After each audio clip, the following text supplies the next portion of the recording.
Everybody. So today we're going to look at materials and assumptions. This content is from one of our webinars, and we have also done a previous video about Delta Module 1, Paper 2, Task 2.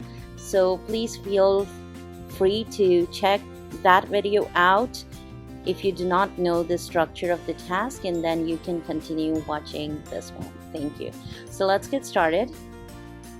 I love this diagram because it explains very clearly how main exercises and supporting exercises in an extract relate to everything, including the theory. So as you can see, we have the main exercises and supporting exercises, which are part of the techniques, which are related to the overall purpose of the lesson, which in turn is related to the method or approach that is linked to the theory that the author of the book or the extract might have in mind, like what is learning according to them and what is language according to them. So what is the nature of language and what is the nature of learning? How do people learn? That's always at the back of their mind when they're thinking about designing a particular book in a particular method or approach, and that reflects in the lesson and the exercises. So with that in mind, let's delve further into this. I have this extract taken from one of the books that I found online. So this one, you can go directly and check it out on the internet, or you can use another one. It does not matter which extract from an ELT book you practice with. Just make sure it's for ESL learners. So here you can see reading and vocabulary. That's the first task. So the task is about predicting. Then we move on to reading a survey and completing gaps with these questions. Then there's a true or false. After reading again, there's a complete the definitions and answering these questions in exercise 2, but in a more personalized manner. It's about yourself. And then we have the extract itself. This is the exercise 2, where you have to put those questions in these areas. This is what the overall page looks like.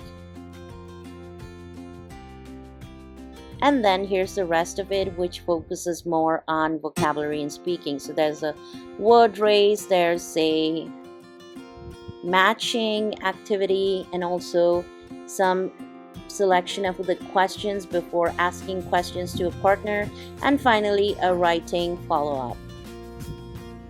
Now, as you can see, the main purpose is always given in a task in Delta Module 1 when you do the Paper 2, Task 2.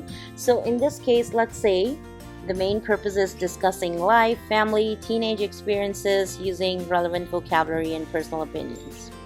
If this is the main purpose, and these are the exercises which I've listed out from the 2 pages that we just saw, we have to connect the purpose of each exercise to the purpose of the main text.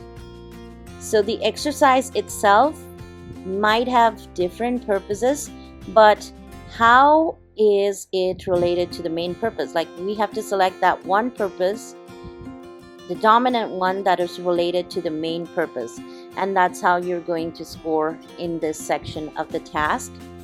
Here I've just listed out some sample questions for these areas, just so we don't have to go back to the extract every single time.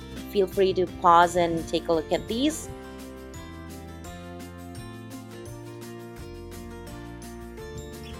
Here, I've just circled some exercises that might be selected as the exercises for which you have to write the purpose, and then some other exercises that might be selected as supporting exercises. So in the question itself, you'll be given main exercises and some supporting exercises. So the main exercises, you have to talk about their purpose in relation to the overall purpose, which is this one in our case, and the other ones you have to think about how they support the main exercises. So these are your specified exercises, and these are your supporting exercises. Now, just taking a glance at the overall structure of the extract, we might be able to figure out some things. Like for this particular one, it moves from contextual analysis here to some text analysis and vocabulary, and then there's some personal questions for interaction and expression, and finally there's personalized output with asking questions and also writing a paragraph about family. This might be different for different extracts that you get, but it is a good idea to just take a glance and try to figure out the structure in some way. We can also think about if it relates to a particular framework or any approach you've read about. So for example, in this case, I definitely see a sort of PPP style arrangement maybe, because it moves from some presentation, although you could also call it task, because it does look like a small task. So these are subjective, and then it does have some practice, and finally it has more freer practice. That's why I said it does have like a PPP touch, but then it also has elements from other approaches. So there's real life context, there's authentic language, there's emphasis on vocabulary chunks and personalization, which could be part of the lexical approach or even task-based. As long as you remember where the language clarification, the restricted practice, and where the authentic practice is happening, that's fine. So as we can see here, more or less, the authentic language use takes place. Now, just thinking of how this might be PPP. So first, we are activating schemata, then there's the introduction of the themes, and then there's more controlled and guided practice, and then there's more personalized interaction. We've also listed the exercise numbers just in case. Now, thinking about the last exercise, exercise 9, which I think is about writing, where we use the personal language to describe family relationships and so on. This exercise might have a different purpose depending on the main purpose. So let's say if the overall aim of the task itself or the extract itself is speaking, then this activity could be a reflection or further practice activity. But if the overall aim is writing, this will be the main activity for production.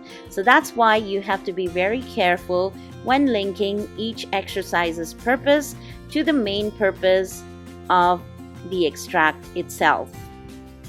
Now, here's some more detail about how the structure of the extract is. So first we see activating thinking and scaffolding understanding. That moves on to deepening comprehension and critical analysis. Then we have some language reflection and personalization, some vocabulary expansion and speaking practice. Finally, some productive integration or reflection. Now we have supporting exercises and their purposes. Now, again, remember that this is 1/3 of the task, so we need to have a lot of different ideas ready to see which ones we can use. Here are some that I've put up. So activating prior knowledge, practicing reading for gist, that's for exercise 2, and the same way for each exercise. So number 3 could have some critical thinking, some checking understanding. 4 is clarifying meaning, then personal reflection, activating topic-specific lexis, deepening vocabulary work through definitions, oral practice or production, and the 9th one, as we said, that one could be about reflection depending on what the main purpose is. So now let's delve into what language is and how do people learn, because that's going to help us understand this very important part, which is assumptions. Now let's look at it. So here again, I put all the tasks, just the description of each of the exercises. And here I put the assumptions that might be there behind each of those. So just looking at it casually, I can look at predicting from photos. That exercise to me, I think it relates to probably language is connected to real life context, visual cues. Just looking at it casually, I can see that predicting from photos relates to languages connected to real life context and visual clues. The same way, we have assumptions about learning. So again, looking at predicting from photos, maybe I'm thinking learners engage better when they connect personally and predict content. Now, I've already put up the answers. So the first exercise is, as we guessed it right, about real life context, connecting personally and predicting content. The second one is about authentic and semi-authentic texts to build vocabulary and comprehension, and how learners understand better when the text is relevant and age appropriate. Then we have inferences and interpreting meaning. That's the assumption about language. And critical thinking and justifying opinions, how they enhance understanding. The same way, we have some keywords here. So in context, deriving meaning from reading, self-expression, relating the topic to themselves, lexical fields, games, memory, engagement, relations and genders. So this talks about vocabulary, knowledge, and here's scaffolding, organizing knowledge, how language is interactive and social, how pair work supports fluency and confidence, coherent personal text for writing, and reflection and repetition. So you might use many of these ideas in many different tasks, as many of them will be repeated there. Now, I have also collected this word bank to help you write answers for the supporting tasks. So the exercises that support the main exercises could have one of these different functions. It could be for confidence building, it could be for generating further ideas, it could be for personalization. So for example, one of the tasks when it says now make these questions about you and answer the questions, that's personalization. We have critical thinking development, and then so many different ones. The same way, we have the different purposes for main exercises, and they relate to overall purposes. So for example, if the overall purpose of the extract is building vocabulary, you might have matching words to meanings, completing gap fills. These can be the different exercises available. I have a list of many different ones. So for example, if the overall purpose is dictionary skills, you might have a practice exercise for synonyms and antonyms. If it's learner autonomy, you might have using reference tools, personal goal setting, and so on. And the same way, we have different ones for LSRW skills and vocabulary, grammar, pronunciation, and you might even include discourse here, which is just above sentence level systems. Now we have these different categories listed with these different exercises. You can pause the video and take a look at them. Please feel free to write me a review at edushua.com reviews. Remember that I also offer personalized courses. I have a list of exercises set up and a Google Classroom to help you achieve your Delta Module 1 goals. I also offer personalized feedback based on the task you write. So do remember to check out my website and the list of available courses in ELT. Thank you so much for watching. I'm going to leave you with one final thought. If we understand how a course book was designed, we can use it much better. Do you agree with me? Please share your comments below in the comment section. And also please let me know what you think about this video and what content would you like to cover next. Bye-bye. See you soon.